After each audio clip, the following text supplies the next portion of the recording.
The Kerch bridge has for a long time been vulnerable to a variety of attacks, whether it be one of these missiles, which would be very good at taking out that bridge, or even the maritime drones that they've been using in some of their attacks against shipping. So I think there's a more fundamental question about the bridge as to whether it's a totemic target.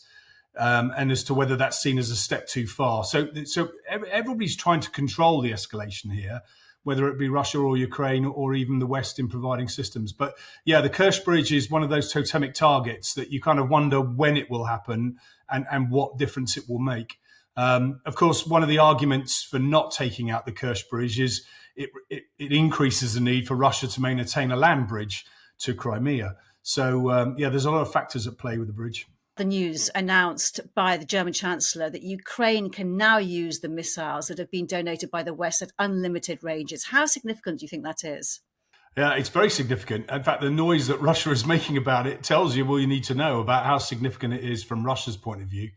But boy, has this taken a long time. We've been giving Ukraine weapons that have had the potential to reach targets within Russia for quite a long time, but we haven't really given them permissions. So this is another loosening, if you like, of some of the restraints that we've been placing on Ukraine. And he went further after a meeting with President Zelensky, announcing a partnership to help Ukraine produce its own long-range weapons. Are we talking about new weapons, do you think? And what might they be? Yeah, I think we are talking about new weapons, but of course, Ukraine have done quite a lot of that on their own up till now. But the idea, therefore, that Western technology can now help Ukraine perhaps improve what they've already managed to do internally has got to be a positive step. I think it was kind of used as a little bit of a smokescreen because I think Western nations want to avoid being linked directly to targeting Russian targets in Russia. Because of the sensitivities that brings in terms of an escalation. But I think it's worth mentioning here that there's a thing called the Arms Trade Treaty, which funny old thing, Russia hasn't signed, nor has Iran, nor has North Korea, which does impose limits on nations providing other countries with weapons and ensures that everyone, when they get them, complies with international humanitarian law. And that's what's at issue here. And I don't think giving Ukraine weapons that will be used in self-defense against an aggressive act breaks any of those rules. So I don't think we should be too shy here about what we're giving them and what we should let them do. And there has been no commitment or no public comment yet to supplying Taurus missiles, which we know the Ukrainians badly want from Germany. I guess the first we're going to know if they are used, supplied, is when they're actually used. How are we most likely to see that? Yeah, well, what you'll see, and we saw this with Storm Shadow a little bit when that first got introduced into the conflict, is we'll see an attack against something deeper into Russia that is clearly not a drone. It will go a lot faster and hit a lot harder. So, and will tend to be used against military targets that are a lot more hardened or a lot better protected. So there will be signs probably that gives us clues that that's happened. It's understandable that nobody really wants to make too much of a fuss about this, but I think for Ukraine, they will see this as very much an ability to increase their capability. We shouldn't forget, and many of your listeners may not realise this, but Taurus is actually a derivative of the same missile, Storm Shadow, provided by the UK, and Scalp, provided by the French. So we're just talking about more of the same here rather than a completely new weapon. So would it not actually change that much that Ukraine could do with it? It will change because they'll have more of them, and the permissions will allow them to go deeper and hit targets that perhaps previously we've been a bit nervous about approving. So I think this will be an ability for Ukraine to both increase the numbers of attacks, but also the depth of those attacks. And it would also make the Kerch bridge possible to attack. The Kerch bridge has for a long time been vulnerable to a variety of attacks, whether it be one of these missiles, which would be very good at taking out that bridge, or even the maritime drones that they've been using in some of their attacks against shipping. So I think there's a more fundamental question about the bridge as to whether it's a totemic target and as to whether that's seen as a step too far. So everybody's trying to control the escalation here, whether it be Russia or Ukraine or even the West in providing systems. But yeah, the Kerch bridge is one of those totemic targets that you kind of wonder when it will happen and what difference it will make. Of course, one of the arguments for not taking out the Kerch bridge is it increases the need for Russia to maintain a land bridge to Crimea. So, there's a lot of factors at play with the bridge. Russia is widely regarded to be preparing for an offensive now in the north and southeast of Ukraine. What capabilities does Ukraine have to target those troop concentrations from the air? Might Taurus, for example, make all the difference? It could do, because it will be used against some of the targets that will be a little bit further behind the lines. Whenever an enemy attacks, a lot of the news items talk very much about the attacks at the front line, tanks, troops in trenches, etc., and the artillery fire that's being shared. And of course, the drones that are being used in that fight, they tend to be the headline grabbers. But the really sensitive targets are the logistics nodes, communication nodes, the headquarters that are quite some way back from the front. And by taking those out, you really will blunt the attack a lot more effectively in the longer term. So what you'll be able to see now is a more sophisticated way of defeating some of those incursions.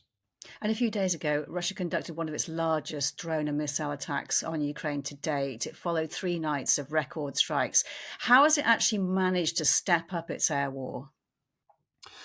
Well, it's clearly learning some lessons from Ukraine, and both sides have upped their manufacturing of some of these less expensive and rather easily manufactured weapons. They're pretty crude.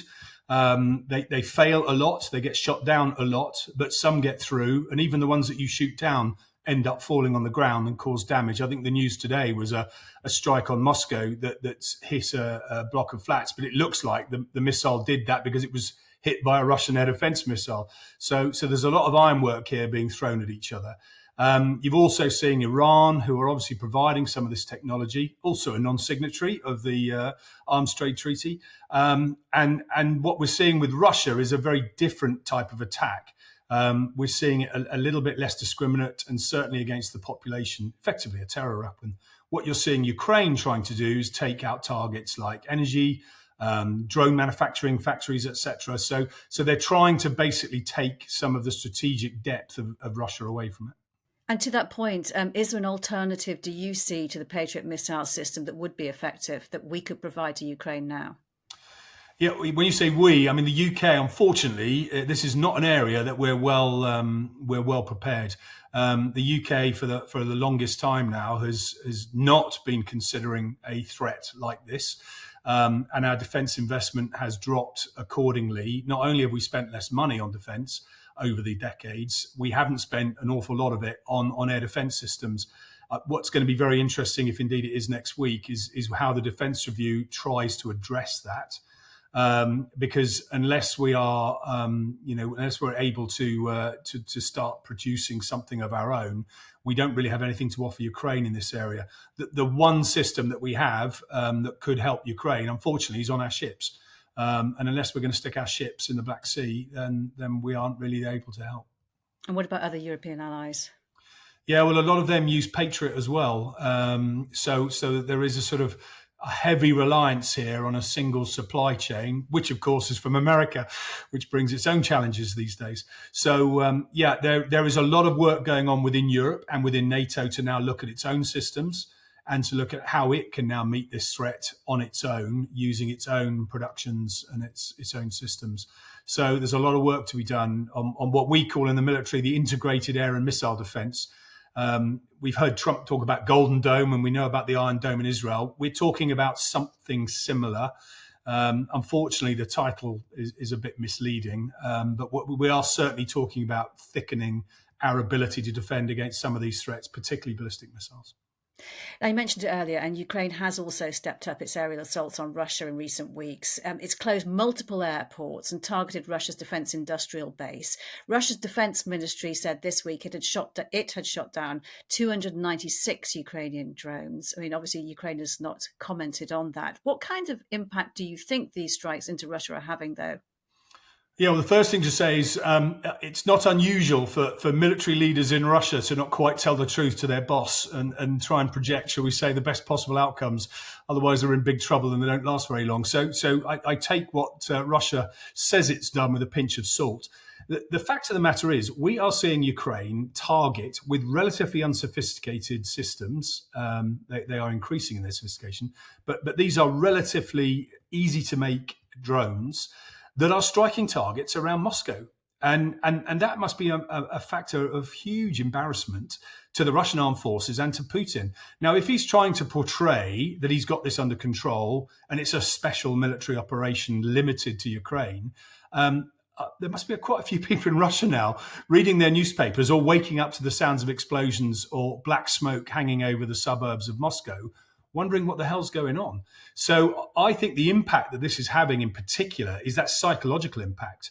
Now, it would also help if they start taking out some of these drone factories and some of the sort of manufacturing capacity of Russia. That's certainly what they were trying to do when they were hitting the energy infrastructure a few months ago. So there is a thought behind this campaign as to what it's doing militarily, but there is also a very, very strong psychological edge to this. That how long in an authoritarian regime like Russia can Putin continue to peddle the lie that this is a special military operation? You've been watching Frontline for Times Radio. If you'd like to know more about the war in Ukraine, you can subscribe and sign up for a membership. You can also get more analysis by listening to Times Radio or read thetimes.com. But for now, thank you for watching. Bye-bye.